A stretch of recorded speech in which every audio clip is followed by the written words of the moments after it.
قرآن مجید کو ٹھہر ٹھہر کر پڑھنا چاہیے، جلدی جلدی پڑھنا اچھی بات نہیں۔ جی تو بچوں، اس کے علاوہ قرآن مجید کی تلاوت کرتے ہوئے ہمیں باتیں بھی نہیں کرنی چاہیے اور کھانا پینا بھی نہیں چاہیے۔ ہم آتے ہیں کتاب کے صفحہ نمبر 16 کی طرف۔ کتاب کے صفحہ نمبر 16 پر ہمیں سبق نمبر 5 کی تفہیم دی گئی ہے۔ سرگرمی نمبر 1، درج ذیل سوالات کے جوابات لکھیں۔ سوال نمبر 1، لفظ قرآن کا مطلب کیا ہے؟ سوال نمبر 2، قرآن مجید کی حفاظت کا ذمہ کس نے لیا ہے؟ سوال نمبر 3، قرآن مجید کس مہینے میں نازل ہونا شروع ہوا؟ سوال نمبر 4، قرآن مجید کا سب سے چھوٹا ٹکڑا کیا کہلاتا ہے؟ سوال نمبر 5، قرآن مجید کس زبان میں ہے؟ اس کے ان سوالات کے جوابات سرگرمی نمبر 1 ہم کریں گے بورڈ۔ جی تو بچوں، سبق نمبر 5 جس کا عنوان ہے قرآن مجید۔ سوال نمبر 1 ہے ہمارے پاس سرگرمی نمبر 1 سوالات کے جوابات۔ سوال نمبر 1، لفظ قرآن کا مطلب کیا ہے؟ جواب نمبر 1، بار بار اور زیادہ پڑھی جانے والی کتاب۔ بار بار اور زیادہ پڑھے جانے والی کتاب کیا ہے؟ قرآن۔ قرآن کا مطلب ہے بار بار اور زیادہ پڑھی جانے والی کتاب۔ سوال نمبر 2، قرآن مجید کی حفاظت کا ذمہ کس نے لیا ہے؟ جواب نمبر 2، قرآن مجید کی حفاظت کا ذمہ اللہ تعالیٰ نے خود لیا ہے۔ قرآن مجید کی حفاظت کا ذمہ اللہ تعالیٰ نے خود لیا ہے۔ سوال نمبر 3، قرآن مجید کس مہینے میں نازل ہونا شروع ہوا؟ جواب نمبر 3، قرآن مجید رمضان کے مہینے میں نازل ہونا شروع ہوا۔ قرآن مجید رمضان کے مہینے میں نازل ہونا شروع ہوا۔ سوال نمبر 4، قرآن مجید کا سب سے چھوٹا ٹکڑا کیا کہلاتا ہے؟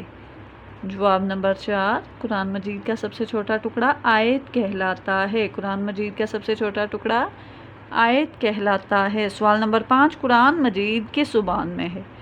جواب نمبر 5، قرآن مجید عربی زبان میں ہے۔ قرآن مجید عربی زبان میں ہے۔ جی تو بچوں، اسی کے ساتھ ہمارے پاس سرگرمی نمبر 2 ہے قرآن مجید سے لے کر پہلی 5 سورتوں کے نام خالی جگہ پر۔ سرگرمی نمبر 2 ہے قرآن پاک کی پہلی 5 سورتوں کے نام لکھیں۔ نمبر 1، قرآن مجید کی سب سے پہلی سورت ہے سورۃ الفاتحہ۔ یہ نازل ہونے کی ترتیب نہیں بلکہ یہ قرآن پاک کی ترتیب ہے۔ نازل ہونے کی اگر ترتیب دیکھی جائے تو قرآن مجید کی سب سے پہلی سورت جو نازل ہوئی تھی وہ سورۃ العلق تھی، لیکن یہاں پر ہم قرآن مجید کی ترتیب دیکھیں گے۔ سب سے پہلی سورت سورۃ الفاتحہ، دوسری سورت سورۃ البقرہ، تیسری سورت ہے سورۃ آل عمران اور چوتھی سورت کا نام ہے سورۃ النساء۔ اسی کے ساتھ قرآن مجید کی 5ویں سورت کا نام ہے سورۃ المائدہ۔ تو بچوں، آگے ہمارے پاس سرگرمی نمبر 3 ہے درست جواب پر ٹک کا نشان لگائیں۔ نمبر 1، قرآن مجید نازل ہوا۔ قرآن مجید نازل ہوا 27 سال کے عرصے میں، 13 سال کے عرصے میں، 23 سال کے عرصے میں۔ جیم اس کا درست جواب ہے 23 سال کے عرصے میں۔ قرآن پاک 23 سال کے عرصے میں نازل ہوا۔ سوال نمبر 2، قرآن مجید کی رہنمائی کا محتاج ہے۔ قرآن مجید کی رہنمائی کا محتاج کون ہے؟ دنیا کا ہر مسلمان، دنیا کی ہر عورت، دنیا کا ہر انسان۔ جیم اس کا درست جواب ہے دنیا کا ہر انسان، کیونکہ قرآن مجید نہ تو صرف عورتوں کے لیے نازل ہوا اور نہ ہی مسلمانوں کے لیے، بلکہ قرآن مجید میں دنیا کے ہر انسان کے لیے، ہر قوم، ہر مذہب، ہر قبیلے کے لیے ہدایت ہے۔ نمبر 3، قرآن مجید کے رکوع ہیں۔ قرآن مجید کے رکوع کتنے ہیں؟ 520، 540 یا 500؟ جی تو بے اس کا درست جواب ہے قرآن مجید کے 540 رکوع ہیں۔ نمبر 4، قرآن مجید پڑھتے ہوئے ٹھہرنا چاہیے۔ سورت کے مکمل ہونے پر، آیت کے مکمل ہونے پر، پارے کے مکمل ہونے پر۔ قرآن مجید پڑھتے ہوئے ٹھہرنا چاہیے، بے اس کا درست جواب ہے آیت کے مکمل ہونے پر۔ سرگرمی نمبر 4، دیے گئے الفاظ کی مدد سے خالی جگہ پر کریں۔ الفاظ ہمیں دیے گئے ہیں 30، غار حرا، قرآن اور رمضان۔ سب سے پہلی ہمارے پاس خالی جگہ ہے قرآن مجید ڈیش کے مہینے میں نازل ہوا۔ قرآن مجید رمضان کے مہینے میں نازل ہوا۔ نمبر 2، دنیا کا ہر انسان دیش کی رہنمائی کا محتاج ہے۔ دنیا کا ہر انسان قرآن کی رہنمائی کا محتاج ہے، کیونکہ قرآن میں انسانوں کے تمام مسائل کا حل ہے۔ نمبر 3، پہلی بار جب قرآن مجید نازل ہوا تو نبی پاک صلی اللہ علیہ وسلم دیش میں تھے۔ کہاں تھے؟ غار حرا میں تھے۔ جب قرآن مجید نازل ہوا تو نبی پاک صلی اللہ علیہ وسلم غار حرا میں موجود تھے۔ نمبر 4، قرآن مجید کے ڈیش پارے ہیں؟ قرآن مجید کے کتنے پارے ہیں؟ 30۔ قرآن مجید کے 30 پارے ہیں۔ سرگرمی نمبر 5، قرآن مجید کے درج ذیل حروف کو پڑھیں اور ان میں رنگ بھریں۔ یہاں پر سورۃ الفاتحہ کے 3 الفاظ دیے گئے ہیں، آپ نے ان کو پڑھنا ہے۔ الحمد، الحمد، نعبد، صراط المستقیم، 3 لفظ یہ سورۃ الفاتحہ سے لیے گئے ہیں، ان میں آپ نے رنگ بھرنے ہیں۔ جی تو بچوں، یہ تھا ہمارا آج کا سبق نمبر 5 جو کہ مکمل ہوا۔ اللہ حافظ، فی امان اللہ۔